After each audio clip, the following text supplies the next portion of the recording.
শাহরু রমাদান আল্লাযী উনজিলা ফীহিল কোরআন। আল্লাহ রাব্বুল বলছেন রমজান এমন একটি মাস যে মাসে কোরআন কারীম নাজিল হয়েছে। কোরআন কারীম নাজিল হয়েছে এর মানে কি? কোরআন কারীম নাজিল হয়েছে লৌহে মাহফুজ, 7 আসমানের ওপর থেকে প্রথম আকাশে বাইতুল ইজ্জাতে গোটা কোরআন নাজিল করে দেওয়া হয়েছে রমজান মাসে। আর ওখান থেকে জিবরাইল আলাইহিস সালাম আল্লাহর নির্দেশক্রমে যখন যেমন আদেশ হয়েছে, নির্দেশ হয়েছে, অমুক আয়াত, অমুক সূরা, এতগুলি আয়াত অমুক জায়গা থেকে অমুক জায়গায় এই পর্যন্ত নিয়ে যাও নবী মুহাম্মদ সাল্লাল্লাহু আলাইহি ওয়াসাল্লামের কাছে ওহী, তখন তিনি সেখান থেকে নিয়ে এসেছেন। এটা হচ্ছে একটি তাফসীর। আর আরেকটি তাফসীর হচ্ছে দ্বিতীয়, যে রমজান মাসে ওহী, কোরআনের ওহী শুরু হয়েছে। উনজিলা ফিল কোরআন মানে কোরআন নাজিল হওয়া শুরু হয়েছে। প্রথম শুরু হয়েছে কোন আয়াত? সূরা আলাকের প্রথম 5 আয়াত। এই 5টি আয়াত নাজিল হয়েছে নবী করিম সাল্লাল্লাহু আলাইহি ওয়াসাল্লাম যখন মাহে রমজানে হেরা পাহাড়ের গোয়ায়, যেটাকে আজকাল জাবালে নূর বলা হচ্ছে, হেরা পাহাড়ের গোয়ায় নির্জনতা অবলম্বন করে থাকতেন।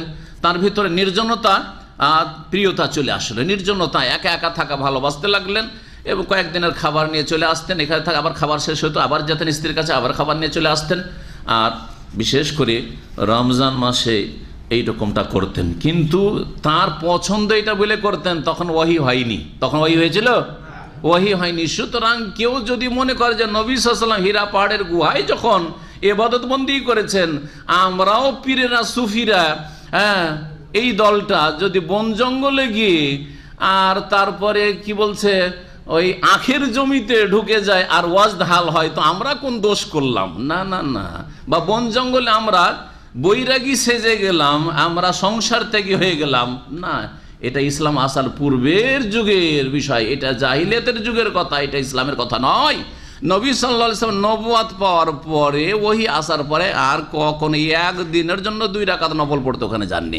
সুতরাং যারা জাবালে নূরে যাচ্ছেন আর লাইন লাগিয়ে India, Pakistan, Bangladesh, Indonesia, Malaysia, বিশেষ করে এইসব এলাকা দেশের লোকেরা আর তুরস্ক ইত্যাদি যেসব দেশে বিদাত বেশি রয়েছে, লাইন লাগিয়ে আছে আর ওখানে গিয়ে নফল নামাজ পড়ছে, এরা বিদাতি কাজ করছে, গুনহার কাজ করছে, গুমরাহির কাজ করছে। আল্লাহ যেন হেদায়েত দান করেন।